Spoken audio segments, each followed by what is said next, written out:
오늘 말씀의 제목은 불신자를 향한 신자의 복음 메시지입니다. 오늘날 교회라고 불리우는 단체가 상당히 많이 있죠.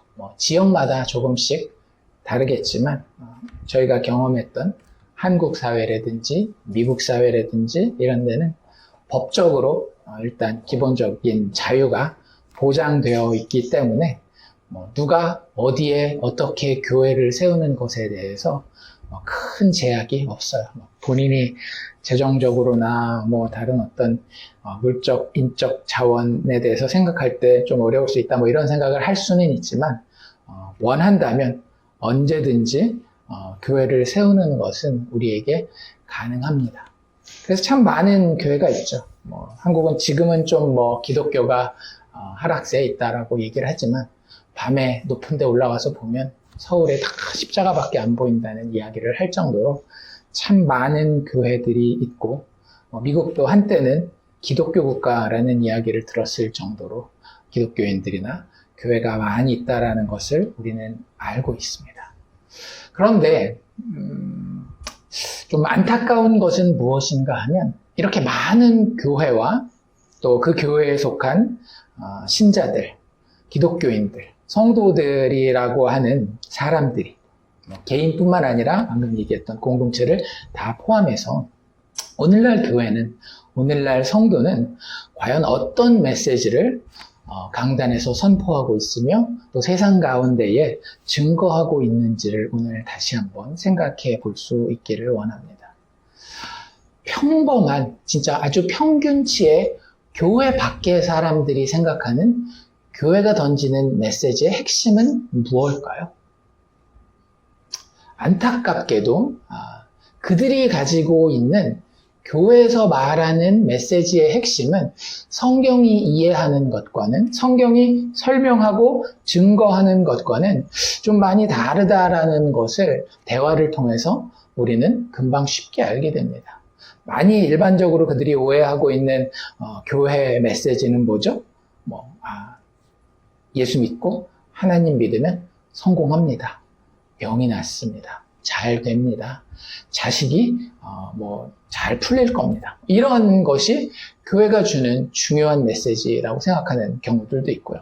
거기서 이제 그걸 기복이라고 얘기를 한다면 조금 더 낫다라고 생각하는, 기독교에 대해서 조금 더 높게 쳐준다라고 하는 사람들은 교회의 성경의 메시지는, 혹은 예수라는 선생의 메시지는 착하게 살라는 것이다. 그게 핵심 메시지다. 조금 더 구체적으로 얘기를 하면 원수까지도 사랑하라, 용서하라, 이런 메시지이다. 아니면 세상사에 좀 관심이 많은 사람들 경우에는 성경의 핵심 메시지는 가난하고 어렵고 불쌍한 사람들을 도와주라. 이게 교회의 혹은 그 그리스도 교회, 기독교의 핵심 메시지다라고 이해하고 있는 경우가 참 많이 있어요. 왜 그럴까요? 일단은 그들 스스로가 복음을 제대로 들어보지 못한, 그냥 자기 추측에 의한 생각이 많기 때문에 그럴 것입니다. 그런데 그건 말고도 제가 봤을 때는 또 한 가지 매우 중요하면서도 안타까운 점은 무엇인가 하면, 사실 교회가 강단에서 선포하는, 혹은 성도들이 믿지 않는 사람들에게 예수 복음에 대해서 소개하는 메시지의 내용 자체가 그러하기 때문에 예수 믿으면 성공하고, 예수 믿으면 착하게 살고, 예수 믿으면 어려운 사람 도와주는 것이다 라고 이야기했기 때문에, 그렇게 메시지를 증거해 왔기 때문에 세상도 어련히 교회의 메시지는 이럴 것이거니 라고 예상하고 추측하고 자기들 나름대로 결론을 내리는 경우가 참 많이 있습니다.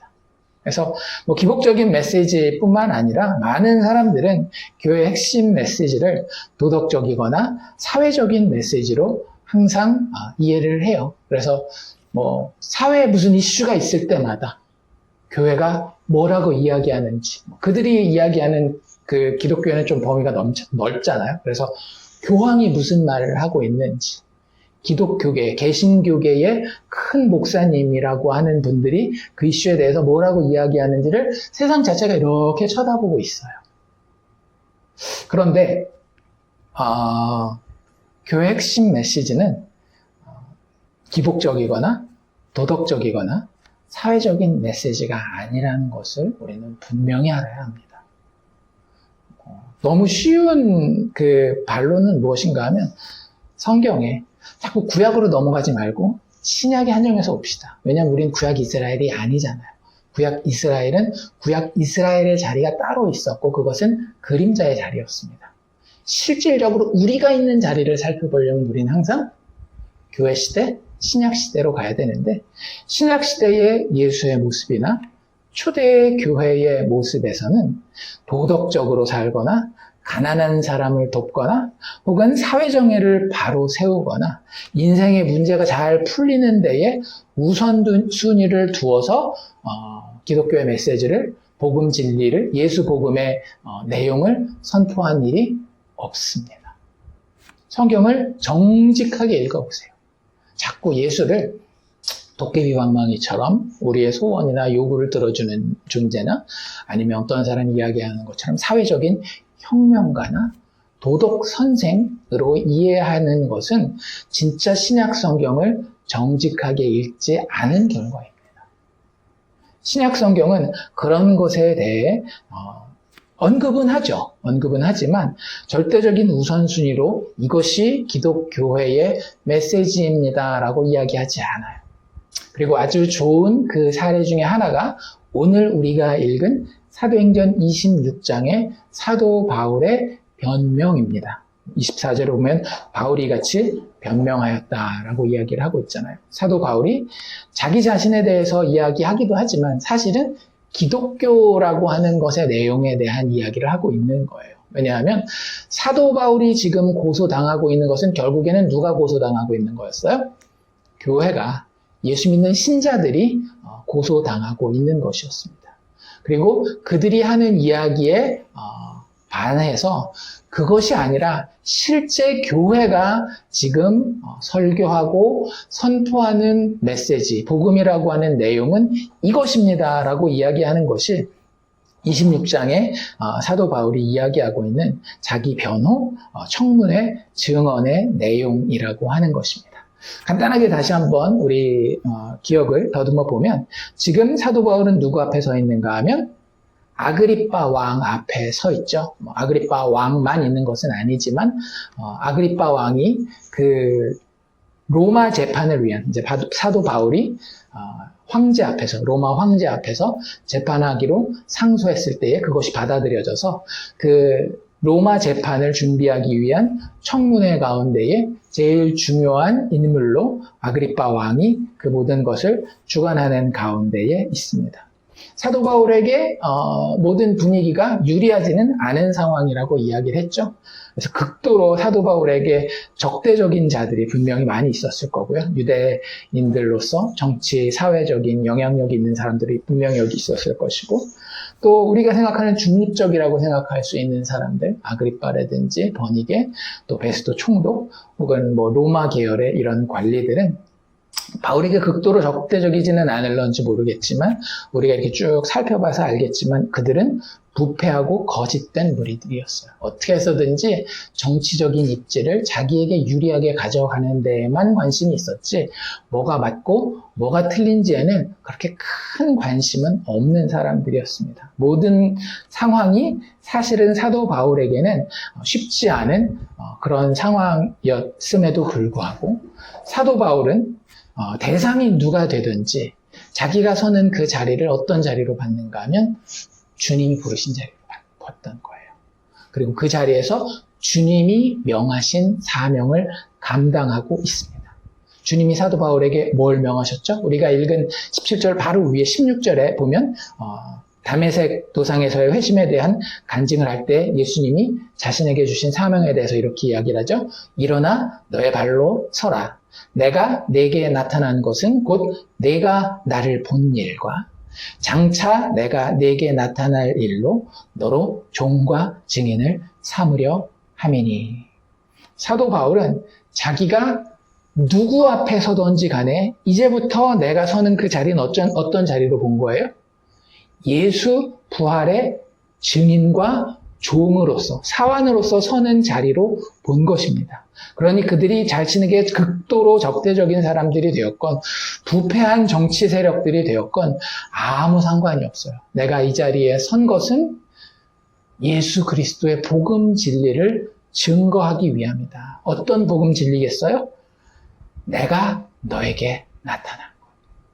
내가 적대시했음에도 불구하고 온 우주의 창조자와 마지막 날의 심판자 되시는 그분이 은혜로 주권 가운데 나를 찾아주셨다라고 하는 그 사실의 증인으로 이 모든 사람들 가운데에 하나님이 세우신다라고 하는 것을 사도 바울은 깨달았던 겁니다. 그래서 사도 바울이 했던 그 내용들, 오늘 또 일부 다시 보기는 하겠지만, 핵심은 자신의 변호라든지, 자신을 고소하는 무리들에 대한 도덕성에 대한 지적, 그들의 논리를 파괴하고자 하는 그런 목적이 하나도 없다라는 것을 우리는 발견하게 됩니다. 오히려 그의 메시지의 핵심은 무엇이었는가 하면, 하나님의 약속에 대한 소망 이야기를 계속해요. 우리 조상 때부터 계속해서 바라던 것이 있지 않느냐. 세상 이렇게 힘들게 살지만 그 모든 것 너머에 온 우주의 창조자 되시고 마지막 날 의롭게 심판하실 그분이 이 역사 가운데 약속하신 그 약속에 대한 소망을 내가 이야기합니다 라고 이야기를 해요. 그래서 23절에 그 이야기를 너무나도 분명히 이야기하고 있죠. 22절에 선지자들과 모세가 반드시 되리라고 했다. 하나님이 약속하셨다라고 하셨던 그 약속이 무엇인지를 밝히 드러내는 것이 사도 바울의 메시지의 핵심이었다라고 하는 거예요. 그 핵심이 뭐예요? 곧 그리스도가 고난을 받으실 것과 죽은 자 가운데서 먼저 다시 살아나사 이스라엘과 이방인에게 구분이 없다라고 하는 거죠. 그러니까 구약의 그림자에 머물러 있지 말라라는 얘기예요.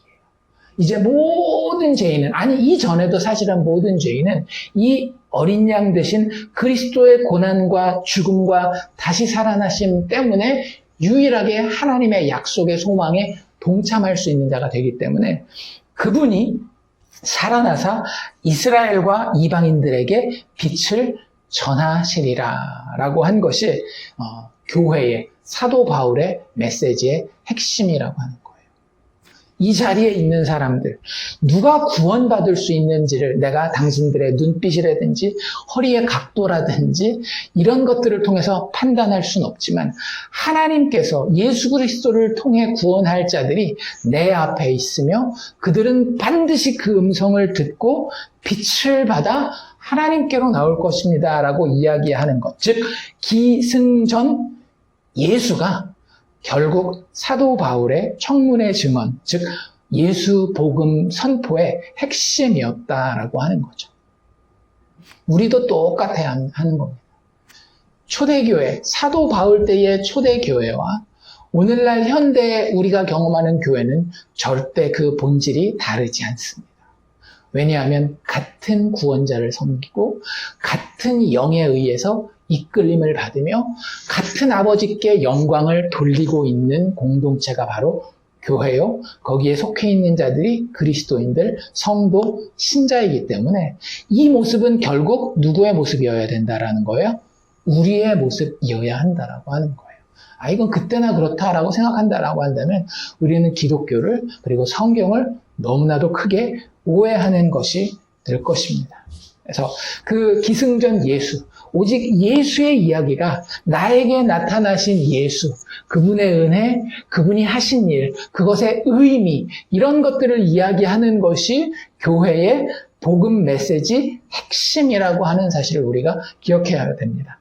그걸 다른 표현으로 오늘 2번 표현하고 있는데요. 한 번은 18절에서 이야기하고 있고요. 또 한 번은 20절에서 이야기를 하고 있어요. 그래서 18절은 예수님이 바울에게 직접 했던 이야기예요.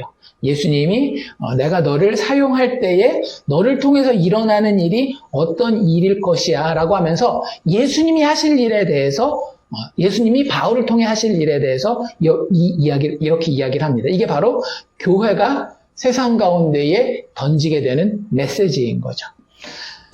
이방인과 이스라엘에게 차별 없이 보냄을 받죠, 사도 바울은. 그리고 그들에게서 받는 대우는 뭔가 하면 핍박받아요. 그래서 사도 바울을 보냈을 때 예수님이 사도 바울에게 꼭 하셔야 되는 일이 뭔가 하면 그들에게서 구원하는 일을 제일 먼저 하십니다.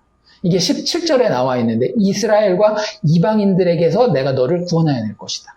이게 무슨 얘기인가 하면, 내가 너한테 그들에게 보내는 사명을 줄 텐데 가면 너를 핍박할 거야. 너를 반드시 박해하게 돼 있어. 세상이 너를 미워하게 돼 있어. 근데 그 세상에 누가 포함돼요? 이방인들만 포함되는 게 아니라 유대인들도 포함되고 있는 게 굉장히 흥미로운 사실입니다. 이거 꼭 기억하고 우리 그 다음으로도 넘어갈 텐데요. 그들에게 사도 바울이 보내심을 받아서 나가게 되면 자기 능력으로는 뭐 어떤 논리적인 설득, 어떤 영적인 그 회심 이런 것뿐만 아니라 자신의 목숨을 부지하는 일마저도 사실은 사도 바울의 능력으로는 감당할 수 없는 상황이라고 하는 거예요. 그러니까 우리가 이 세상을 살아가면서 우리들 기독교인들 맞잖아요. 내 삶이 평안하고 보호받고 있는 게 맞구나라고 느끼신다라면 우리 이런 고백해야 됩니다. 주님이 나를 구원하고 계시구나. 그들에게서. 그들이 얼마든지 세상은 우리에게 해코지할 수 있습니다. 해코지할 의향이 있습니다. 그럼에도 불구하고 내가 평안한 가정과 안정된 직장과 좋은 인간관계, 건강 이런 것들을 누리고 있다라고 한다면 기억하십시오. 이것은 하나님의 일반 은총을 넘어선 특별 은총의 역사입니다. 예수께서 지금도 역사하고 계시는 거예요. 사도 바울이 전혀 생각하지 못했지만 22절에 이야기한 것처럼 하나님의 도우심을 받아, 기억하세요? 하나님의 도우심을 받아 내가 오늘까지 서서 높고 낮은 사람 앞에 증언하고 있다라고 이야기하잖아요. 우리가 서 있는 그 자리, 가족에게, 믿는 가족에게 선포하는 증언의 자리가 되었건, 믿지 않는 세상 친구에게 예수 그리스도 믿는 사람으로서 삶 가운데에, 말 가운데에 증언하는 자리가 되었건, 그 모든 자리는 높은 사람이 되었건, 낮은 사람이 되었건, 오늘 내가 여기 서 있는 것은 하나님의 도움을 받아서 하나님이 나를 여전히 구원하시는 그 역사 가운데에 내가 포함되어서 여기 서 있는 겁니다. 그렇게 사도 바울이 보냄받았을 때에 그 도구인 하나님의 사환이요 하나님의 예수 그리스도의 종인 바울을 통해서 예수가 하시는 일이 무엇인지를 예수님 스스로가 이렇게 이야기하고 있다는 거예요. 내가 너에게 성령을 보내어 직접 행할 일이 이것이다. 뭐예요? 같이 한번 읽어봅시다. 다시 한번 18절 시작. 그 눈을 뜨게 하여 어둠에서 빛으로 사탄의 권세에서 하나님께로 돌아오게 하고 죄사함과 나를 믿어 거룩하게 된 무리 가운데서 기업을 얻게 하리라 하더이다. 예수님이 하신 말이잖아요. 그렇죠? 그런데 거기 보면 주님의 말씀, 주님의 약속, 주님의 선언이 너무나도 분명히 나와 있어요.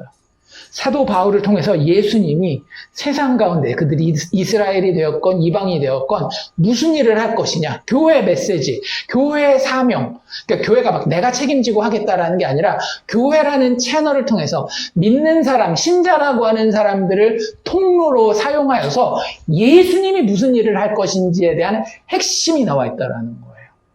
그들의 눈을 뜨게 하고 어둠에서 빛으로 그들을 돌아오게 할 뿐만 아니라 그걸 다른 표현으로 사탄의 권세에서 하나님께로 돌아오게 하며 죄사함을 얻게 할 뿐만 아니라 또 뭐를 얻게 한대요? 나를 믿어. 여기서 나는 누구예요? 예수님이죠. 예수님 믿어서 거룩하게 된 그런 무리 가운데에 속하게 되는 특권, 이제 여기서 기업이라는 표현을 쓰고 있는데 그 기업을 얻게 한다라는 거예요. 죄사함을 얻게 하고 기업을 얻게 할 것이다.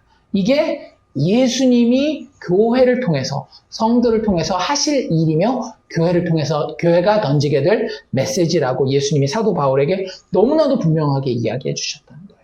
그리고 초대교회는 이것이 변하지 않았습니다. 이 메시지의 핵심이 변하지 않았어요. 뭘 보면 알 수 있어요? 예수님이 이렇게 하신 대로 사도 바울이 메신저가 되어서 메시지를 전하잖아요. 어디에요? 아까 이야기한 것처럼 20절에 가봅시다. 똑같은 얘기를 조금은 다른 표현으로 하고 있는데, 먼저 다메섹과 예루살렘에 있는 사람과 유대 온 땅과 이방인에게까지 사도 바울이 계속해서 지금까지 전해온 메시지를 사도 바울 스스로 요약하고 있죠. 뭐라고 요약하고 있습니까?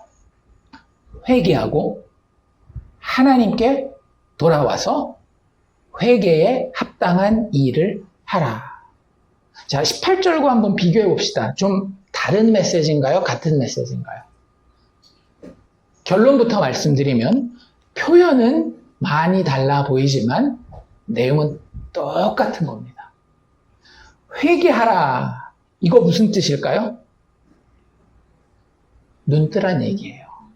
회개가 뭔지 우리는 자꾸 오해하고 있어요. 회개가 성경 원어에 메타노이아라든지 수브라는 이런 성경 원어들을 보면 이게 무슨 뜻이에요? 돌아오는 거잖아요. 지금 내가 아니던 상태가 긴 상태가 되는 거예요. 내가 긴 상태가 아닌 상태가 되는 거예요. 그게 회개하라는 얘기고요. 그게 도대체 그러면은 뭐 도덕적으로 깨끗해지라는 거야? 뭐 내가 바람 피던 거 이제 그만 피우고, 뭐 내가 돈 욕심 내는 거 그만 내는, 이런 정도로 우리가 생각하기 쉬운데, 아니요. 회개를 다른 말로 표현하면 뭐냐면, 눈 뜨는 거예요. 내가 이쪽으로 지금 가고 있는 이유가 뭔지 아세요? 그 길이 어떤 길인지 못 보고 있기 때문에 그런 거예요. 내가 그 길이 무슨 길인지 아는데 그 길의 끝에 얼마나 험악하고 얼마나 허무하며 얼마나 악한 것이 나를 기다리고 있는지 아는 사람은 절대 그 길로 갈까요? 안 갈까요? 안 가요. 그런데 우리가 하나님의 저주와 또 하나님을 인정하지 않는다 할지라도 세상의 괴로움과 어려움을 겪어가면서 이 육체의 인생을 살아가는 이유는, 그리고 하나님을 가까이 하지 않는 이유는 눈을 감고 있기 때문에 그런 거예요. 나는 눈을 떴다라고 이야기하고 생각하고 믿고 싶지만 정말로 모든 것을 다 고려한 하나님의 전지적 관점에서는 우리는 눈을 감은 자라고 하는 거죠. 그래서 하나님 앞에서 회개한다라고 하는 것은 결국에는 하나님이 우리를 눈뜨게 하시는 그 일을 말하는 거예요. 그리고 회개하게 되면 바로 일어나는 일이 뭐예요? 회개하고 하나님께로 돌아온다라고 이야기를 하죠. 그러니까 눈을 떴으니까 이 일이 아니네? 그러면 금방 어떻게 하겠어요? 우리가 운전을 하면서 가더라도 전방부주의로 가는 도중에 내가 커브길을 돌아야 되는데 잠깐 딴 거 보느라고 이렇게 뭐 문자하느라고 그렇게 요즘에 사고가 많이 난다라 그러는데 잠깐 핸드폰 본다고 이렇게 했는데 눈 감은 거죠. 전방을 향해서. 근데 다시 정신이 들어서 전방을 봤더니 급 커브를 돌게 생겼어요. 그럼 어떻게 해요? 돌리잖아요. 그걸 이야기를 하는 거예요.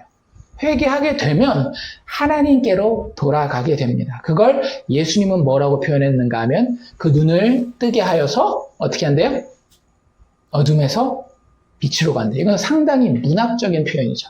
그런데 이 표현은 어떤 표현인가 하면 요한복음에도 나오는 것처럼 세상에 빛이 오셨는데 그 빛을 세상이 알아보지 못했다라고 이야기를 하잖아요. 그 상황을 바꾸어 놓는다는 거예요. 그게 교회가 세상 가운데 던지는 메시지예요. 예수께서 성령을 통해서 당신들의 눈을 뜨게 하여 당신들의 인생의 방향을, 세계관을 바꾸실 것입니다. 그리고 이것이 바로 하나님이 그것을 위해 하시는 일입니다라고 이야기하는 것이 교회의 메시지라고 하는 거죠. 그래서 어둠에서 빛으로 돌아오는데 그걸 다른 말로 뭐라고 표현하고 있는가 하면 되게 충격적이죠. 사탄의 권세에서 하나님께로 돌아오게 할 것이다 라고 이야기를 해요. 만약에 사도 바울이 이방인들에게만, 아직 성경의 하나님을 알지 못하는 이방인들에게만 이 메시지를 전했다라고 한다면, 고린도 교회의 예라든지 에베소 교회의 예를 통해서 우리가 보는 것처럼 그들의 도덕적인 타락과 잘못된 어떤 그런 방탕한 인생의 모습을 돌이키는 정도로 생각할 수 있을 거예요. 하지만 여긴 누가 포함되어 있다라고요? 아까도 계속 이야기하는 것처럼 이스라엘 사람들 혹은 유대인들이라고 하는 사람들까지 다 포함되어 있다라고 하는 겁니다. 도대체 그들에게 뭘 회개하라고 이야기하는 겁니까? 다시 한번 이야기 드리지만 단순하게 이방인들뿐만 아니라 유대인들, 이스라엘이 포함되었고 거기에는 누가 최전선에 서 있었는가 하면 그 당시에 가장 도덕적이고 윤리적이며 성경적이라고 불리우는 바리새인들이 최전선에 서 있었단 말이에요. 그들에게 던진 메시지가 뭐예요? 처음부터 세례 요한을 거쳐 예수님 그리고 예수님의 제자들 바울에 이르기까지 일관된 교회의 메시지는 뭐라고요? 회개하라는 거예요. 그럼 도대체 뭘 회개하라느냐라는 거죠. 아까도 이야기한 것처럼 이 바리새인들이 꾸중 듣는 것 보면 이것은 분명히 도덕적인 사회적인 꾸짖음은 아니라고 하는 거예요. 뭘 회개하라는 것일까? 쉽게 얘기하자면 어떤 목사님은 그 바리새인들의 자리를 이렇게 표현하더라고요. 그 복음서에 나와 있는 기록을 근거로 질투심에 대해서 회개하라는 거예요. 어떤 질투심이요? 예수를 구원자요 주인으로 받아들이지 못하는 심정 있잖아요. 내 인생의 주인은 누구여야 돼요? 반드시 나여야 돼요. 다른 사람들도 그걸 인정해 줘야 돼요. 그리고 내가 받는 이 존경, 주도권은 반드시 내 주변에 있는 사람들에게 중요한 의미를 가지고 영향을 미쳐야 돼요. 그런데 복음이 들어오면 어떤 일이 벌어지죠? 모든 주인들이, 모든 임금들이, 모든 세상 권세들이 무릎 꿇고 그 앞에 엎드려서 항복하게 돼요. 뭐까지 포함해서? 나 자신의 권세까지 포함해서. 그러니 그 사람의 입장에서는 질투심이 날 수밖에 없는 거죠. 내가 나의 어떤 존경받는 것, 내가 중요하게 생각하는 것의 영향력이 예수 복음 때문에 무시되고 무효화되는 것을 보면서 위기감을 느낄 뿐만 아니라 분노하게 되고 그걸 성경 복음서의 기자 중에 한 명은 질투하였다라고 이야기하고 있다라고 하는 거예요. 그걸 회개하라고 하는 거예요. 그들 스스로가 이 세상에서 정말로 자신이 의지하는 의를 통하여서 아름다운 나라를 만들 수 있다라고 생각했어요. 그런데 하나님의 계획은 구약 성경 처음부터 어떤 계획이었는가 하면 하나님의 나라를 만드는 것이었어요. 하나님의 나라의 핵심은 무엇인가 하면 하나님이 왕 되시는 거예요. 하나님이 전적인 주권을 가지고 모든 영역을 다스리시는 거예요. 그런데 인간의 첫 번째 타락이 어디서 나와요? 하나님의 주권을, 하나님의 통치를 인정하지 않는 데서 나오잖아요. 그러니 바리새인들은 회개할 게 있는 거예요. 왜요? 바리새인들이 기대했던 하나님의 나라는 하나님의 왕의 자리에 있긴 하지만 그것을 성취하는 주도권이 누구에게 있어요? 자기 자신들에게 있는 거예요. 본인들의 종교적인 헌신이라든지 본인들의 도덕적인 깨끗함이라든지 본인들의 정치적인 그 날이 서 있는 모습 이런 것들을 통해서 하나님의 나라가 이루어질 거라고 생각했던 것이죠. 그들은 어떤 나라를 생각하지 못했는가 하면 내가 아무것도 하지 않았는데 하나님께서 가장 영광스럽게 세우실 그 나라에 대해서 도저히 생각해 볼 수 있는 여유가 없었습니다. 왜냐하면 본인들 안에 가지고 있는 하나님 나라는 이래야 돼라고 하는 생각이 각각 있었기 때문에 바리새인들은 바리새인 버전으로, 사두개인들은 사두개인 버전으로, 열심당은 열심당 버전으로, SNF파들은 SNF파 버전으로 다 자기가 가지고 있는 하나님 나라에 대한 그 올바른 모양이 있었어요. 하나님이 원래 의도한 나라에 대해서는, 즉 그런 의미에서 눈을 감고 있었다라는 상태죠. 그들은 하나님이 생각한 그 나라를 전혀 보지 못했습니다. 가장 대표적인 게 뭐냐면 제사 제도였던 거예요. 우리 아까 찬양할 때 도대체 누가 그 양이 죄인들의 영혼을 구원할 줄로 상상이나 했겠습니까? 상상? 못했어요. 누구를 포함해서? 유대인들을 포함해서, 바리새인들을 포함해서. 그래서 그들은 아직도 하나님 나라가 완성되면 무엇이 필요할 것으로 봐요? 하나님의 성전과 그 안에서 드려질 제사, 어린 양이 계속 죽어야 해요. 그거 어떤 모습이에요? 완전히 눈을 감고 있는 모습 아닙니까? 하나님이 유월절 어린 양을 주신 이유가 뭐예요? 내가 너희를 위하여 여호와 일에 제물을 준비할 것이다. 그 제물의 죽음으로 너희는 죽음을 경험하지 않아도 될 것이다. 이게 누구한테도 정확하게 보여졌는가 하면 아브라함에게도 너무나도 정확하게 보여지지 않습니까? 아브라함이 아들 이삭을 바쳐서 더 이상은 나라에 대한 희망이 없어지잖아요. 그렇죠? 나라에 대한 약속을 하셨는데 그 나라에 대한 약속의 핵심으로 외아들을 100세가 되어서 얻었는데 그 아들을 바치라는 거예요.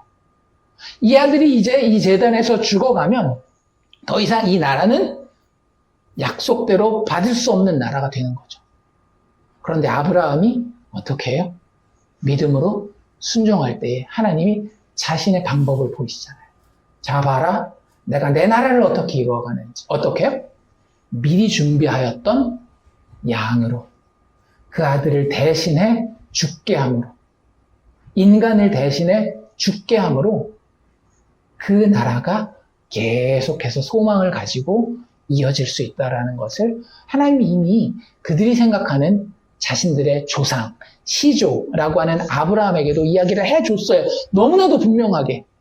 그리고 그것이 모세의 제사 제도에도 그대로 녹아 있었지만 그들은 그것을 볼 수 있는 눈이 있었다 없었다? 없었다라고 하는 거예요.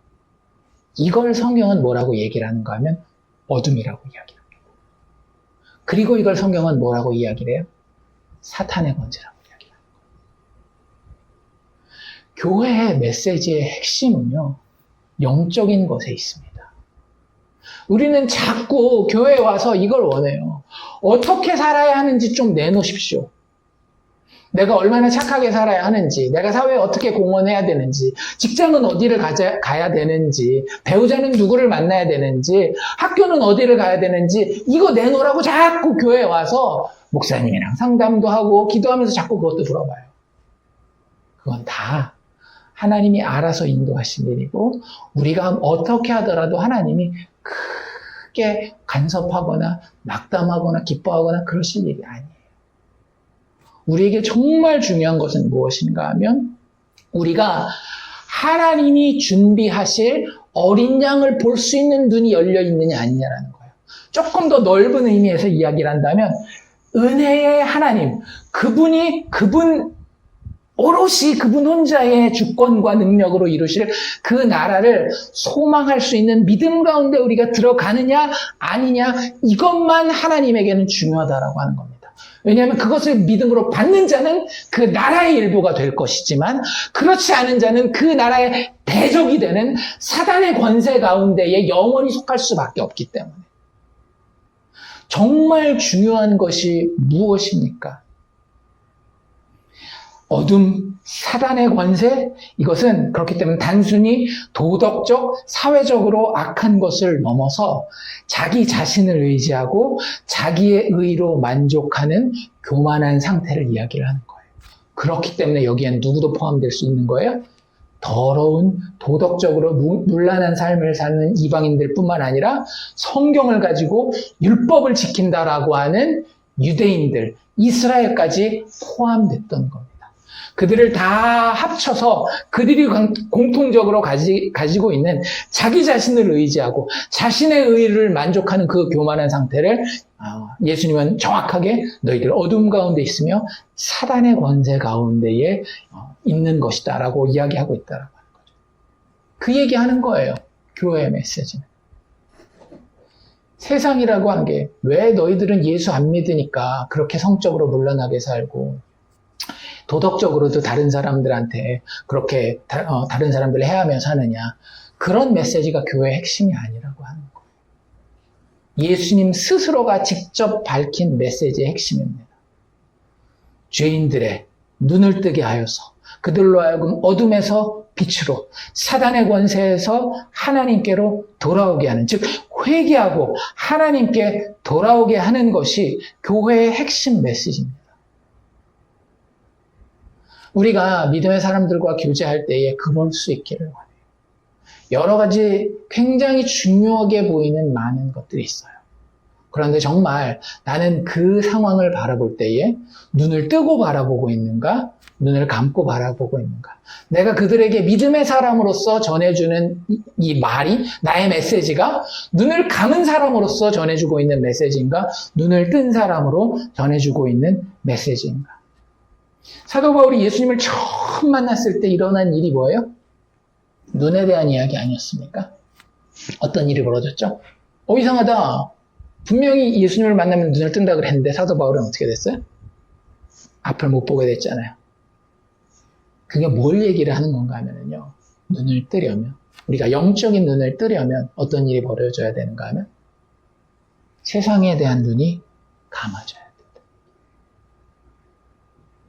우리가 세상을 바라보는 눈에 영적인 눈을 더해서 하나님의 관점으로 인생을 바라본다라고 하는 것은 가능하다, 불가능하다? 불가능해요. 우리가 이 세상을 살아가면서 나의 인생을 바라보며 내 주변의 믿음의 사람들, 믿음의 공동체의 어떤 미래, 영혼을 바라볼 때는 세상적인 거 다 내려놔야 돼요. 이거 요렇게 했을 때에 돈이 어떻게 될까? 건강이 어떻게 될까? 이 사람 앞으로 결혼해가지고 결혼 생활이 어떻게 잘 될까? 학교를 가서, 직장을 가서 인생이 어떻게 풀릴까에 대한 모든 것에 대해서 하나님이 눈을 감게 하십니다. 왜냐하면 우리가 육체를 가지고 있는 동안에 육체의 눈이 조금이라도 떠져 있으면 영적인 것은 거의 안 보이기 때문에.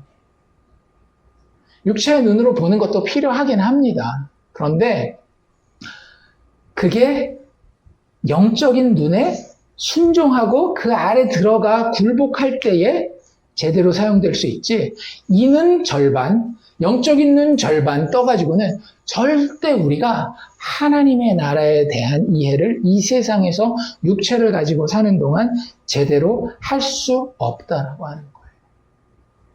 그렇기 때문에 우리가 예배드리고 말씀 보고 기도하는 시간이 중요한 거예요. 기도할 때 우리의 모습이 어때요? 되게 상징적입니다. 기도 아무렇게나 해도 돼요. 걸어다니면서 해도 되고 잠자면서 해도 되고. 그런데 우리가 가장 전형적으로 알고 있는 기도의 자세는 뭡니까? 무릎을 꿇고 두 손을 모으고 눈을 감고 기도합니다. 왜요? 하나님, 내 스스로는 아무것도 내 마음대로 갈 수가 없습니다. 내 손은 주님 앞에 묶여있는 것과 같아서 아무것도, 정말로 궁극적으로 의미 있는 일은 내가 해낼 수 없습니다. 눈을 감고 내 눈으로, 내 육체의 눈으로 보고 판단하는 것은 사실 주님 아무것도 아닙니다. 그 고백하는 것이 회개하는 것입니다. 그게 진짜 눈을 뜨게 하여서 어둠에서 빛으로 사단의 권세에서 하나님께로 돌아오게 하는 것이라고 하는 거예요. 그럴 때에 비로소 어떤 일이 일어나느냐. 이제 거기서 신비로운 단계로 자꾸 나가지 마십시오. 그럴 때 우리는 비로소 어느 단계로 나아가게 되는가 하면 하나님이 약속하신 희생제물 예수 그리스도를 통해 하나님이 약속하신 은혜의 자리로 나아갈 수 있게 되는 겁니다. 사도 바울에게 은혜가 있었을까요? 없었을까요? 예수님 만나기 전에. 없었어요. 사도 바울이 아는 하나님은 율법을 철저하게 지키는 자들에게 복을 베푸시는, 그들을 성공하게 하시는 그런 하나님이었어요. 그가 빛 되신 하나님을 만나게 되었을 때 그는 아무리 약한 자라도 그들에게 자기가 맞는 구원자, 심판자가 아닌 구원자 예수님을 증거했습니다. 자신을 때려 죽이려고 했었던 사람들에게도 계속해서 예수를 전할 수 있었던 이유는 사도 바울이 만났던 하나님은 은혜를 베푸시는, 약속하신 대로 자신이 희생제물을 준비하여서 죄인들을 위해 대신 죽게 하여 그들에게 소망이 있게 만드는 그 하나님을 사도 바울은 눈뜨고 만나게 되었던 거예요. 그거 말고는 인간들에게, 죄인들에게 소망이 없다라는 것을 너무나도 뼈저리게 깨닫고 있었던 겁니다. 우리식으로 표현한다면 사도 바울이 깨달은 건 아마 이런 거 아닐까요? 나를 주도적으로 의지하는 것이 잘못되었구나. 은혜가 필요하구나. 그 자리로 나오게 하는 것이 교회의 메시지였습니다. 사도 바울 스스로가 가지고 있는 메시지였을 뿐만 아니라 회개하고 하나님께 돌아오라고 이야기하면서 세상 가운데 던지는 메시지였다라고 하는 거예요. 뭐 로마가 어떻게 해야 됩니다. 노예제도는 어떻게 해야 됩니다. 그런 것에 전혀 교회의 메시지는 관심을 가지지 않았어요. 그리고 나서 해야 되는 일이 뭐예요? 회개하고 하나님께로 돌아와서 그 다음에 이제 이게 헷갈릴 만한 부분인데 회개에 합당한 일을 하라. 그럼 우리 다시 어디로 돌아가기 되게 쉬워요. 바리새인의 자리로 돌아가기가 너무나 쉬워집니다. 자, 이제부터 얼마나 우리가 도덕적으로 살고 열심히 살고 또 세상에 봉사하면서 살고 그 삶을 부정하는 건 아닙니다. 그 삶은 우리에게 증거로 드러나게 돼 있어요. 단 굉장히 다르고 다양한 모습으로 드러날 수 있습니다. 그런데 여기서 이야기하는 회개에 합당한 일, 아까 회개가 뭐였는지를 그래서 제대로 알아야 된다는 거예요. 회개가 만약에 도덕적으로 내가 잘못한 거 인정합니다. 안 하겠습니다 하면 회개에 합당한 일은 뭐가 되는 거예요?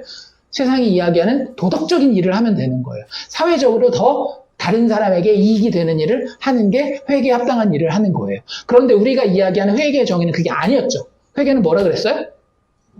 돌아오는 것, 즉 눈 뜨는 것, 눈 감은 상태에서 눈 떠서 하나님의 가치를 하나님이 보이신 그대로 보는 거라고 그랬잖아요.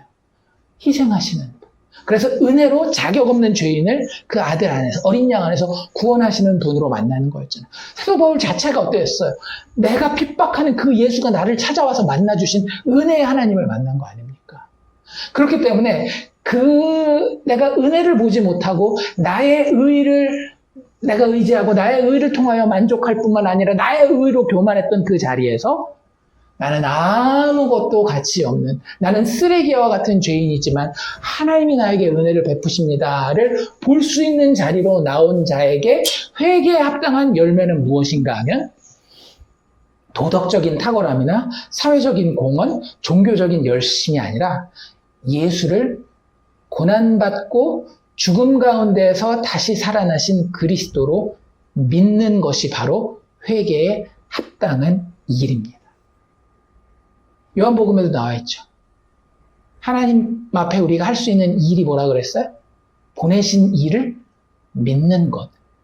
그것이 믿음의 사람들의, 교회의, 성도의, 신자의, 그리스도인의 일이라고 하는 거예요. 회개에 합당한 일. 거기에서 자연스럽게 따라온 것이 무엇인가 하면 기쁨과 자원함에 근거한 항복과 순종이 나오는 거예요. 항복과 순종은 사실은 믿음의 다른 모습인 거예요. 다른 표현인 거라고 하는 거죠. 그래서 이 믿음의 사람들이 하는 굳이 행동이라고 이야기를 한다라고 한다면 내 의가 아니라 하늘로부터 임한 예수 그리스도의 의를 신뢰하는 일에 굉장히 뭐라 그래야 될까? 우선순위를 많이 둡니다. 왜 진짜 믿음이 이 사람이 성숙했는지 아닌지를 기도생활, 말씀생활, 예배생활을 통해서 전통적으로 확인을 했을까요? 그게 회개에 합당한 일이기 때문에 그래요. 종교적인 헌신이기 때문에? 아니요. 그 행위는 뭘 보여주는 거라고요? 예수의 고난과 죽음과 부활이 나의 자랑이요, 나의 소망이라는 것을 인정하는 믿음의 표현이기 때문에 그러는 거예요. 여기 뭐라고 이야기하고 있는가 하면 예수님이 하신 18절의 표현에는 회개에 합당한 일을 하라라고 하는 표현이 죄사함을 받아라. 그러니까 회개에 합당한 일을 하는 게 되게 수동적인 표현으로 나와 있어요. 그 마지막 부분의 주 동사가 뭡니까? 얻게 하리라. 예수님이 얻게 하는 것을 통해서 우리가 하는 행동은 뭐예요? 얻는 거죠. receive. 그냥 받는 거예요. 회개에 합당한 일은요, 되게 수동적인 일입니다. 어떤 일? 받는 일. 근데 첫 번째로 뭘 받아요? 죄사함을 받으라고요. 죄사함을 성취하지 말고 받으라고요. 내 인생을 오늘 하루도 잠자리에 들기 전에 기도하면서 회개하면서 하나님 오늘은 내가 이거 잘못했고 이거 잘못했고 이거 잘못했고 이거 잘못했으니까 내일은 이거 한번 내가 열심히 바꿔보겠습니다. 그게 아니라 하나님 내가 이것도 잘못했고 저것도 잘못했고 이것도 못난 모습이었지만 내가 다시 어디 앞에 엎드립니다? 예수 그리스도 십자가 앞에 엎드립니다. 그게 회개에 합당한 일이라고요. 내가 의지를 가지고 열심히 나가서 내일 사는 게 아니라 그냥 우리는 하루하루를 살 때 그냥 어떻게 하면 하나님이 기쁘신 것일까? 하나님의 아름다운 모습이 어떤 모습일까? 그냥 그런 생각하면서 살았는데 살다 보니까 내가 저녁 때 다시 점검해 보니 내 삶에 여전히 부족한 것들이 있었어요. 그럼 그 부분은 어떻게 하면 된다라고요? 죄사함을 받으라고요. 하나님 내가 이거 하나님의 마음에 맞지 않는 모습이었던 것 같습니다. 세상 사람들은 오히려 칭찬하고 잘했다라고 이야기할 것 같지만 내 마음 가운데는 여전히 나를 자랑하고 다른 사람들을 이용해서 나를 높이는 모습이 나에게 있었습니다. 하나님 아시지요? 그런데 이거 내 능력으로 도저히 안 됩니다. 오직 나에게 필요한 의는 하나님이 약속하셔서 성취하신 예수 그리스도의 죽음과 부활을 통해 이루어진 그 의가 필요합니다. 죄사함 받겠습니다. 이게 회개에 합당한 일이라는 거예요. 죄사함을 얻으라. 내가 죄사함을 얻게 하리라. 예수님 자기가 하시겠다라는 일이에요. 믿음이 없으면 절대적으로 못하는 일이죠. 또 한 가지. 회개에 합당한 일은 뭐래요? 기업을 얻게 되는 거예요. 역시 이것 동사가 똑같죠? 그렇죠? 얻는 거예요. 뭘 얻어요? 기업을 얻으라는 거예요. 그런데 그냥 기업이 아니라 어떤 무리가 같이 받는 기업을 얻는다는 거예요. 그런데 그 무리가 어떤 무리예요? 거룩하게 된 무리라고 하는 겁니다. 거룩함이라고 하는 걸 다른 말로 좀 표현한다라고 한다면 영광스럽고 아름답고 자부심이 있을 만한 그런 무리라고 생각하시면 될 것 같아요. 그 거룩한 무리인데 그 거룩함이 그 무리에게, 그 사람들, 그 공동체에게 어떻게 이루어졌대요? 예수를 믿어. 나를 믿어라고 이야기를 하잖아요. 나를 믿어 거룩하게 된 그 무리 가운데에 있는 그 기업을 얻는 것이 우리가 회개에 합당한 일을 하는 거라고 하는 거예요. 뭘 얘기를 하는 걸까요? 하나님 나라를 위해서 내가 할 수 있는 거 있어요? 없어요? 없다니까요. 정말 아무것도 없다니까요. 내가 100세에 믿음으로 얻은 내 아들 마저도 놓게 하시는 게 하나님 나라라니까요.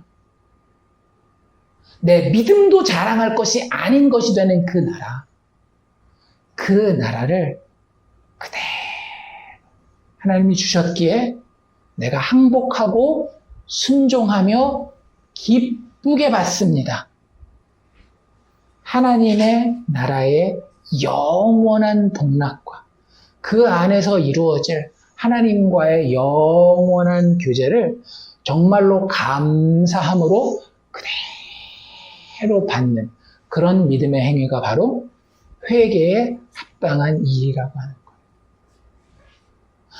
굉장히 중요합니다. 왜냐하면 이 나라는 세상 그 어떤 나라보다도 크기 때문에. 제가 하려는 얘기가 무엇인가 하면 우리는 자꾸 세상 나라, 특별히 내가 속해 있는 세상 나라에 굉장히 큰 강조점을 둡니다. 내가 세상에 속한 직장이라고 하는 나라, 내가 세상에 속해 있는 가족이라고 하는 나라, 아니면 내가 속해 있는 어떤 친구 그룹이라고 하는 나라, 내가 속해 있는 정치적인 국가라고 하는 나라, 그 나라가 어떻게 영광을 받느냐, 못 받느냐, 그들의 기업이 커지느냐, 작아지느냐, 이걸 가지고 너무나 신경을 많이 써요. 거기에 자랑할 만한 영광스러운 것이 있느냐, 없느냐, 이걸 가지고 되게 신경을 많이 쓴다라고요. 많은 경우에 우리는 그것을 위해서 내가 할 수 있는 것이 있다라고 여겨집니다. 그렇지 않아요? 가정도 내가 어떻게 하면 더 이렇게 행복하게 좀 만들어 볼 수 있을까? 다른 사람들이 봤을 때에 보란 듯이 자랑할 만한 그런 가정이 될 수 있을까? 한국이나 일본, 요즘엔 이제 미국도 점점 그런 추세로 가는 것 중에 하나가 뭐냐 하면, 젊은 이들이 나이가 30이 되고 30대 중반, 심지어는 40대가 되어도 독립을 하지 아니하고 집에서 있어요. 그런데 집에 있으면서 일은 안 하는 거야. 그러니까 그런 사람들을 보여주는 여러 다큐멘터리들이 있는데, 그 집의 부모들이 항상 가장 곤란해하는 부분이 어떤 부분일까요? 친구들 만나는 거예요. 친구들을 만나면 꼭 무슨 얘기를 하는가 하면, 이제 자기 또래가 있을 거 아니에요. 얼마나 나이 차이 나는 사람을 만나겠어요. 또래들을 만날 텐데, 그럼 항상 나오는 얘기가 뭐예요? 니네 아들은 요즘에 뭐하니? 결혼해서 애들은 어떻게 키우니? 이런 얘기들을 하잖아요. 그런데 나가면 이분들이 너무너무 창피하고 부끄럽고, 우리 아들은 심한 경우는 이런 경우들도 있어요. 6개월째 아들이랑 한 지붕 밑에 사는데 대화 한마디를 못해. 이 아들이 정신적으로 더 힘들까봐. 기껏 하는 게 일도 안 하니까 생계는 누가 책임지겠어요? 엄마가 다 책임져야 되겠죠. 나가서 일하고 도시락 챙겨놓고 밥 해놓고 반찬 해놓고 나가면 잘 먹었다, 가끔씩 메모가 오거나 카톡이 오거나 그건 하지만 몇 개월이 넘게 얘기도 못 해본 거예요. 얼굴이라도 한번 봤으면 좋겠는데. 자기 마음 가운데에 어떻게 해서든지 이걸 해보고 싶은데, 해결해보고 싶은데 해결이 안 되는 거예요. 가정 안에서만 그런 문제가 있습니까? 나라의 문제가? 아니잖아요. 친구 관계도 내 친구들 잘 되고, 내 친구들 다 그럴싸하고, 내 직장도 내가 큰 회사 다녀, 이렇게 다 애플 다녀, 이거는 쉽게 얘기를 하지만 어디 잘 모르는 이런 데 있으면은 막 얘기하기도 그냥 이런 그런 게 인간의 본성이라고 하는 거예요. 그리고 그것들이 아름답고 크고 영화롭게 보이기 위해서 우리는 정말 무던하게 애를 씁니다. 그런데 회개하라는 거예요. 그거 사실 큰 의미 없다라고 하는 거죠. 정말 의미 있는 것은, 너 예수 안에 발견된 하나님 만났어? 그분이 보여? 이게 중요하다라는 거예요. 그분을 보면 그 나라는 어떤 나라예요? 아무 자격 없는 죄인들에게 하나님이 주권적으로 모든 것을 영원토록 가장 아름답고 영광스럽게 이루어주시는 나라라고 하는 거예요. 그걸 내가 지금의 이 상태로는 다 이해할 수도 없고 다 상상할 수 없어도 예수 그리스도의 십자가가 성령을 통하여 내 마음에 들어왔기 때문에 가능하구나. 그러실 의사가 분명히 있구나. 약속하시면 반드시 지키는구나를 우리가 받고 만났기 때문에, 눈을 떴기 때문에, 회개하여서 우리는 이제 그 자리에 섰기 때문에 그 나라를 그냥 그대로 받는 겁니다. 기업을 받는 거예요. 아무나 받는 게 아니라 누가 받는다라고요? 예수를 믿어 거룩하게 된 무리가 그것을 받는다. 그 무리가 전하는 메시지가 어떻게 세상적인 물질적인 것이, 도덕적인 사회적인 것이 될 수 있겠습니까? 그 무리가 전할 수 있는 메시지는, 복음, 기쁜 소식이라고 하는 메시지는 다른 것이 있을 수가 없는 거예요. 그것을 성취하기 위해 아버지가 보내신 아들의 사역, 그분의 성육신과 고난과 죽음과 부활, 그리고 그가 보내신 성령의 역사 말고는 우리의 메시지에 다른 내용이 추가될 것이 없는 것이 맞다라고 하는 겁니다. 사도 바울과 초대교회는 늘 이 이야기만 했던 거예요. 그러니 다른 부분에 있어서는 충돌될 일이 있었어요? 없었어요? 진짜 신기하지 않아요? 사도 바울이 그렇게 소동을 일으키면서 다니는 것 같지만 다른 부분에서는 절대 충돌이 일어나지 않습니다. 오늘 이 청문회의 결론도 뭐예요? 이 사람이 사형이나 결박당할 만한 행위가 없다. 그렇잖아요. 이 사람이 가이사에게 상소하지 않았으면 오히려 석방될 뻔하였다. 뭐 립서비스긴 하겠지만 다 그런 얘기를 하는 거예요. 오로지 기독교의 메시지가 부딪히는 부분은 어디인가 하면 영적인 부분에 갔을 때는 부딪힙니다. 로마 제국과도 언제 부딪혀요? 이 나라의 왕, 내가 섬기는 나라의 왕이 로마 황제가 될 것인지 아니면 그리스도가 될 것인지 여기서만 부딪혔지 나머지 다른 모든 것들에서는 오히려 박수받고 칭찬받으면 받았지 절대 부딪힐 일이 없었어요. 그런데 오늘은 교회가 나서서 세상에 대한 이야기를 그게 기복적인 것이 되었건 도덕적인 것이 되었건 사회적인 것이 되었건 이게 우리의 책무고 우리의 영광입니다라고 이야기하고 있다라고 한다면 얼마나 통탄할 노릇입니까? 그런 이야기가 내 입술을 통해서 믿음의 사람들에게 믿지 않는 사람들에게 마치 교회의 기독교 복음의 핵심인 것처럼 나가고 있다면 내가 얼마나 내 스스로 하나님 앞에 나아가서 잘못된 것인지 발견해야 되겠습니까? 사도 바울의 메시지를 통해서 우리가 그 부분을 다시 한번 살펴볼 수 있기를 바랍니다. 아그리빠가 베스도가 이런 메시지를 들었을 때 뭐라고 이야기를 해요? 일단 베스도는 뭐라고 얘기했죠? 너 미쳤다. 사도 바울은 분명합니다. 아니. 눈 감은 건 너야. 나는 눈 떴어. 뭐라고 이야기를 해요? 베스도가 하여 내가 미친 것이 아니오 참되고 온전한 말을 하나이다. 우리에게 미친 메시지가 있나요? 교회가 이야기하는 모든 메시지들이 정말 상식적으로 세상 사람들도 이해하고 박수 칠 만한 얘기인가요? 아니면 이들 미쳤구나. 이런 메시지를 우리가 던지고 있나요? 사도 바울은 너무나도 분명하게 알고 있었어요. 아니요. 내가 미친 것이 아닙니다. 오히려 나는 눈을 뜬 자입니다. 이미 이 앞에서 이야기했잖아요. 눈 뜬 건 나입니다. 눈 감은 게 당신입니다.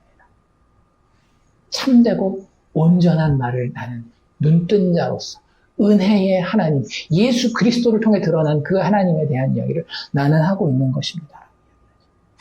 그리고 아그리빠에게 시선을 돌려서 뭐라 그래요? 왕이요. 이 일에 하나도 아시지 못하는 것이 없는 줄 믿나이다. 왜냐하면 제가 계속 말씀드렸지만 아그리빠는 정말 이 유대 사회에서 정권을 쟁취하기 위해서 너무나도 무던히 노력했던 오랫동안 그래서 그것을 성취해낸 사람이기 때문에 이 사람의 배경하에 분명히 예수 사건은 알려진 사건이었어요. 이 일은 한쪽 구석에서 행한 것이 아니니이다. 아그리빠 왕이요. 선지자를 믿으시나이까? 믿으시는 줄 아나이다. 선지자들의 모든 소망의 종착점은 어디였다? 예수 그리스도였다. 이것이 나의 메시지입니다. 이것이 내가 박해받는, 핍박받는 이유입니다. 이것이 바로 내가 고소당하는 이유입니다. 그런데 내가 단언컨대 나는 지금 참말을 하고 있는 것입니다. 나는 눈뜬 자로서 눈 감은 당신들에게 이야기하는 것입니다. 라고 이야기를 해요. 아그리빠가 바로 뭐라 그래요? 네가 적은 말로 나를 권하여 그리스도인 되게 하려는도다. 바로 경계심을 가지고 한 발짝 물러나죠. 왜요? 안 보이는데 나는 이쪽이 보인다라고 생각하고 있고 저쪽은 전혀 안 보이는데 그래서 그들에게 전하는 메시지는 눈 뜨시오라고 하는 메시지여야 된다. 좀 더 있어 보이는 말로 표현한다라고 한다면 그들의 세계를 바라보는 관점, 즉 세계관을 바꿔줄 수 있을 만한 메시지여야 된다. 그들이 같이 가지고 있는 똑같은 생각인데 좀 더 세련되고 조금 더 도덕적이고 조금 더 희생적인 그런 메시지가 아니라 그들의 관이 완전히 바뀔 수 있는 메시지가 교회 메시지라는 거예요. 어떤 철학적인 의미에서가 아니라 한 인물, 한 인격이신 예수에 대한 이야기가 그렇게 그들에게 전달되어져야 된다라고 하는 거죠. 그러면서 사도 바울이 이런 이야기를 하죠. 말이 적으나 많으나 당신뿐 아니라 오늘 내 말을 듣는 모든 사람도 다 이렇게 결박된 것 외에는 나와 같이 되기를 하나님께 원하나이다. 이게 한번 깊게 생각 안 해보셨어요? 굳이 이 사람들에게 이렇게 이야기를 하고 권면을 할 거면 나와 같이 되기를 원하나이다 하면 사람들이 이게 별로 감동을 안 되잖아요. 그래서 이 한자어 표현에도 뭐가 있어요? 청출어람. 이게 무슨 뜻이에요? 청에서 나와서 남색이 된다 이런 뜻이거든요. 파란 것에서 더 파란 것이 되는. 그래서 굳이 이 사람들을 조금 더 격려하려면 저 같으면 이렇게 이야기하지 않았을까라는 생각이 들어요. 오늘 내 말을 듣는 모든 사람도 다 이렇게 결박된 것 외에는 오히려 나보다도 더 낫게 되기를 원합니다. 근데 사도가 그 표현을 쓰지 않아요. 왜요? 더 나은 것이란 존재하지 않기 때문에. 이해가 되세요? 만약에 사도 바울이 전하는 메시지의 핵심이 도덕이요? 사회적인 어떤 이슈라고 한다면 사도 바울이 지금까지 해놓은 것보다 더 나은 레벨이 충분히 있을 수 있을 거예요. 나는 일주일에 한 번 금식하던 거 당신들은 2번 할 수 있는 사람 되기를 원합니다. 나는 가난한 사람들을 위해서 내 재산의 50%만 바쳤지만 당신은 70%, 80%, 90%까지 드릴 수 있기를 원합니다. 뭐 이런 나보다 더 낫기를 하나님께 원하나이다. 이럴 수 있었단 말이에요. 그게 도덕적인 교회의 메시지가 바울의 메시지가 도덕적인 메시지였다라고 한다면 아니라고요. 예수 그리스도의 은혜보다 더 나은 것은 없어요. 그게 마지막이에요. 시작이자 끝이요 모든 것. 그게 하나님이 예수 그리스도를 통해 베푸신 은혜의 놀라운 선물이라고 하는 거죠. 그걸 자기가 받았어요. 가장 자격 없는 자일 때. 그러니 내가 어떻게 살아가는 거는 심지어 이렇게 감옥에 가서 묶인 것조차도 별로 의미가 없어요. 뭐만 중요해요? 나에게 예수가 임하였다. 그것이 당신들도 나와 똑같기를 원합니다. 사회에서 악을 제거하고 어떤 한 개인이 가지고 있는 약점을 제거하는 문제가 아니라 하나님의 은혜가 역사한 흔적이 나에게 있는 것처럼 당신들에게도 예수를 통해 베풀어진 하나님의 은혜가 역사한 흔적이 똑같이 있기를 원합니다. 라고 사도 바울이 고백하고 있는 것입니다. 예수를 품은 마음, 예수를 품은 삶이 나에게 있는데, 은혜로 거저 주어졌는데, 하나님이 나를 증인으로 부른 이곳에서 만난 당신들, 내가 묶인 것 외에는, 결박된 것 외에는 당신들도 똑같이 그 은혜의 예수를 품는 마음, 그 은혜의 예수를 품는 삶을 가지기를 하나님께 내가 원합니다. 라고 이야기하고 있는 거예요. 신자의 기본 정체성이 이것입니다. 그 은혜를 맛보아 앉아 성령을 통해서 그 예수를 향해 회심하게 된 자. 하지만 그 자리에 머무르지 아니하고 하나님이 보내신 그곳에서 다른 죄인의 회심을 원하는 증인. 이게 바로 신자의 기본적인 정체성입니다. 우리는 세상적인 방식보다 조금 더 나은 방식을 제시하러 이 세상에 보내진 사람들이 아닙니다. 우리가 가진 메시지는 세상의 모든 권세를 멸하는 메시지. 어떻게요? 예수 그리스도를 높임으로. 그분의 일이 죄인의 구원의 영광에 합당하시기. 그분이 십자가에서 이루신 그 일이 죄인을 구원하는 데에 충분한 영광을 가졌기 때문에 그것이 나를 구원했을 뿐만 아니라 그가 작정한 모든 자들에게도 복음의 메시지로 전해져서 그들도 구원하실 그 영광이 충분히 받을 만한 합당한 분이시기 때문에 그 자리에 우리가 서게 되는 겁니다. 예수 그리스도의 영광을 위해서, 그리고 그분이 나를 부르셨기 때문에 죄인의 회심을 원하는 증인으로 우리 신자들은 서게 될 수밖에 없다라고 이야기를 하는 겁니다. 다른 것들 그렇게 중요하게 생각할까요? 안 할까요? 안 해요. 그래서 사도 바울은 고린도후서 4장 5절에서 11절에 이렇게 이야기를 합니다. 우리가 우리를 전파하는 것이 아니라 오직 그리스도 예수의 주 되신 것, 그것과 또 예수를 위하여 우리가 너희 종된 것을 전파하는 것. 참 재밌잖아요. 두 가지를 동일선상에 놓고 있어요. 뭐와 뭐를? 그리스도 예수의 주 되신 것을 전할 뿐만 아니라 뭘 전한대요? 그 일이 실제 일어났다라는 거예요. 누구에게? 종된 우리에게. 그래서 내가 여기 서서 이 복음 전하는 증인의 자리에 서 있다라고 하는 거죠. 우리가 우리를 전파하는 것이 아니라 오직 그리스도 예수의 주 되신 것과 또 예수를 위하여 우리가 너희의 종된 것을 전파함이라. 그리고 그것을 뭐라고 묘사하고 있는가 하면 어두운 데 있는 빛이 빛이라 말씀하셨던 그 하나님께서 예수 그리스도의 얼굴에 있는 하나님의 영광을 아는 빛을 우리 마음에 비추셨느니라. 예수가 아니고는요, 우리가 눈 뜰 수 없다라는 거예요. 우리는 누구를 향해서 눈 떠야 된다라고요? 진리요, 모든 생명의 근원 되시는 하나님을 향해서 눈 떠야 되는데 그것은 오직 예수 그리스도를 통해서만 가능한 거예요. 그의 얼굴이 우리에게 보여질 때에 예수 그리스도의 얼굴에 있는 하나님의 영광을 아는 빛을 우리 마음에 비추셨다. 우리가 이 보배를 질그릇에 가졌으니 우리가 눈에 보이는 중요하게 생각하는 거 겨우 뭐밖에 안 된다라고요? 질그릇밖에 안 된다라고요. 때로는 요강, 오줌 넣는 요강으로 쓰이는 질그릇밖에 안 되는 데에 하나님이 뭘 주신 거예요? 예수라고 하는 그 보배를 이 질그릇에 가졌으니 이는 심히 큰 능력은 하나님께 있고 거기서만 끝나지 않아요. 두 번째도 중요합니다. 뭐예요? 우리에게는 있지 아니함을 알게 하려 합니다. 이 두 가지가 항상 같이 가야 됩니다. 우리는 항상 하나님께 있지 하면서 나를 어디다 올려놔요? 거기다 같이 올려놓는데 아니라고요. 아니라고. 우리가 이 보배를 질그릇에 가졌으니 이는 심히 큰 능력은 하나님께 있고 우리에게는 있지 아니함을 알게 하려 함이라. 그럴 때 어떤 일이 벌어져요? 우리가 사방으로 우겨쌈을 당하여도 쌓이지 아니하며. 참 놀랍죠.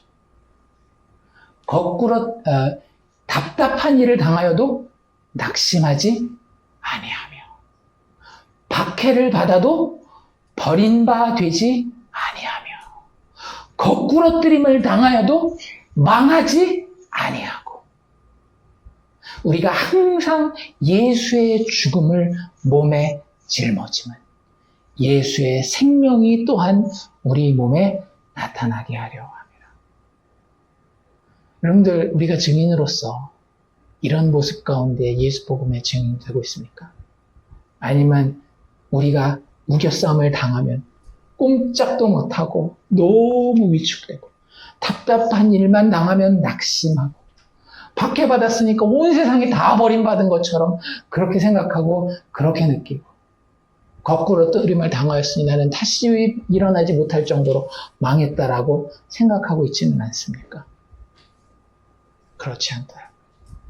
예수가 내 안에 들어와 나의 모든 것을 바꾸는 진리요 생명이 되었다라고 한다. 다시 읽어드리죠. 우리가 사방으로 우겨쌈을 당하여도 쌓이지 아니하며 답답한 일을 당하여도 낙심하지 아니하며 박해를 받아도 버린 바 되지 아니하며 거꾸러뜨림을 당하여도 망하지 아니하고 그 근거가 뭐래요? 우리가 항상 예수의 죽음을 몸에 짊어지는 예수의 생명이 또한 우리 몸에 나타나게 하려 합니다. 우리의 전 인격이 우리의 몸에 의해서 지배받는 것이 아니라 우리의 예수 만남의 여부가 우리의 몸을 지배한다라는 거예요. 우리의 육체의 삶을 지배한다라고 하는 거죠. 그리고 마무리를 이렇게 합니다. 우리 살아있는 자가 항상 예수를 위하여 죽음에 넘겨지면 예수의 생명이 또한 우리 죽을 육체에 나타나게 하려 합니다. 이게 우리가 체험하는 복음이요. 우리가 세상 가운데 드러낼 복음의 메시지의 핵심이라고 하는 겁니다. 그 예수를 만나셨습니까? 그 예수를 체험하고 계십니까? 그 복음이 내 안에서 여전히 나 스스로에게 선포되며 내 믿음의 주변에 있는 형제 자매들에게 내 입술을 통하여 선포되고 또 믿지 않는 사람들 하나님이 보내신 그 자리에서 증거되고 있는지 점검해 볼 수 있기를 원합니다. 우리 스스로를 향해 혹은 주님이 보내시는 세상을 향해 약속된 구원자이신 예수의 고난과 죽음 그리고 부활을 통한 죄인의 구원에 대해 기쁘고 담대하게 선포할 수 있는 성령의 증인들이 다 될 수 있기를 주의 이름으로 축원합니다.